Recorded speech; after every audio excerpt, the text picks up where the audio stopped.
La lèpre était considérée comme une maladie dangereuse et pour s'en protéger, on mettait les personnes à l'écart. On voit dans cet évangile, par rapport à cette maladie, par rapport à cette mise à l'écart, comme un paradoxe, puisque un lépreux vient s'approcher de Jésus, qui lui est en bonne santé. Il y a beaucoup d'audace et de transgression dans la part de ce lépreux. Et puis, il y a une deuxième transgression, c'est l'attitude du Christ. Saisi de compassion, Jésus étendit la main, le toucha et lui dit « Je le veux, sois purifié ». Il le touche. Il y a eu sans doute du scandale, de l'étonnement, de la réprobation de la part de certains en voyant ce geste de Jésus de toucher ce lépreux. La conséquence de ce miracle, c'est que cet homme peut retrouver la communion avec ses frères, alors que la maladie l'excluait. La guérison que Jésus lui donne lui permet de retrouver la fraternité et cette dimension sociale de la rencontre avec les autres. Nous sommes dans le premier chapitre de l'évangile de Marc. Et dans ce premier chapitre, il y a différentes guérisons qui viennent marquer ce ministère du Christ qui veut réconcilier les hommes, les rejoindre dans leur pauvreté et leur maladie, mais leur permettre aussi de retrouver la joie d'être ensemble.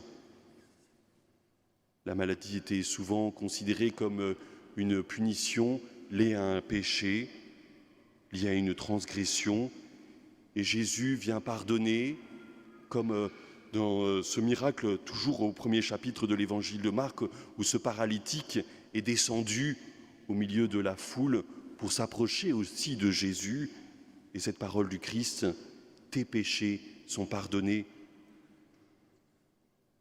Puis bien sûr, après, il le relève et lui permet d'être avec les autres simplement et normalement.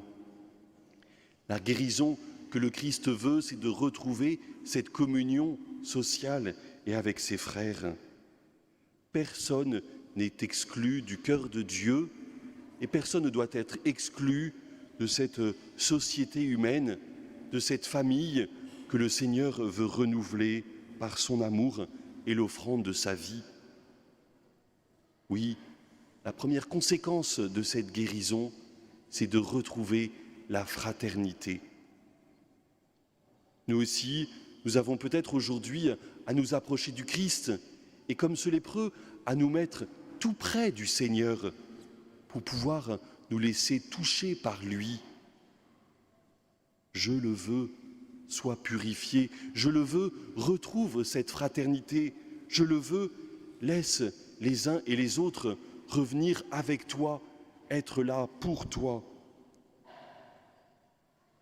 Nous aussi, nous pouvons crier notre détresse et notre souci au Seigneur et laisser le Seigneur nous guérir, nous retrouver cette joie d'être ensemble. Qu'est-ce qui peut nous éloigner les uns des autres? La haine, la blessure, ce qui a été exclu de par les autres ou nous-mêmes excluant les autres, la vengeance ou aussi des paroles blessantes qui ont pu être dites. Le Seigneur veut nous aider à retrouver le chemin de la réconciliation, du pardon et de la fraternité. Oui, je le veux, sois purifié. Mais il faut pour cela nous rapprocher du Christ, être avec le Seigneur tout près de lui et accueillir ses paroles, accueillir ce geste, accueillir cet envoi aussi de pouvoir retrouver la fraternité. Nous avons à témoigner que le Christ aujourd'hui nous guérit. Nous avons à témoigner que la puissance de Dieu aujourd'hui agit. Comment cela peut-il se passer si ce n'est alors en retrouvant la fraternité humaine dans laquelle le Seigneur nous invite? Tout à l'heure, nous redirons ensemble la prière du Notre Père, n'est-ce pas le signe de la réconciliation que le Christ nous donne, réconcilié avec Dieu en découvrant son véritable visage, le visage du Père éternel qui nous aime pour toujours. Et de découvrir aussi cette fraternité, ce nous, en disant cette prière, notre Père. Ce qui nous lie, c'est de nous retrouver ensemble sous le regard de Dieu qui est notre Père. Ce qui nous lie, c'est de retrouver ensemble cette fraternité où le Christ se fait notre frère, où nous sommes chacun membres d'un même corps. Oui, le Seigneur veut nous rassembler.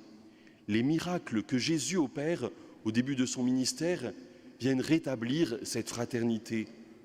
Et Jésus est prêt à donner sa vie pour cela. À la fin de cette page d'évangile que nous venons d'entendre, nous voyons Jésus qui est mis à l'écart. C'est lui qui porte les péchés du monde. C'est lui qui porte alors l'opprobre et l'exclusion. Mais il le vit de manière particulière pour que nous puissions être réconciliés, pour que nous puissions retrouver la joie de la fraternité. Mais alors, cette exclusion n'est pas un obstacle pour le Seigneur, car tous viennent à lui. Ce dimanche de la santé, nous prions pour tous ceux qui prennent soin des malades. Ce dimanche du 11 février, où nous confions aussi tous les malades, comme ce beau lieu à Lourdes, où le malade est mis au centre de la prière, au centre de la pastorale. Nous entendons cette parole, de partout, on venait à lui. Oui, alors qu'il porte le péché du monde, alors qu'il est exclu et que sur la croix, il vient porter les conséquences de ce mal et du péché, le Christ, dans sa réconciliation, nous offre quelque chose de plus grand. Sa vie est plus forte, son amour a dépassé la haine. Nous pouvons tous venir à lui et nous laisser réconcilier avec lui. Alors aujourd'hui, n'ayons pas peur de nous rapprocher du Christ, d'être tout près de lui pour qu'il puisse nous toucher, qu'il puisse nous purifier, que nous puissions retrouver cette fraternité humaine, le fait d'être ensemble, de se découvrir comme frères et sœurs en Christ. De partout, on venait à lui. Le Seigneur rassemble et unit. Dieu, notre Père, par son amour, vient nous aider à découvrir notre identité de fils, de fille, de frère et de sœur. N'ayons pas peur, le Seigneur nous aime et nous guérit aujourd'hui. Amen.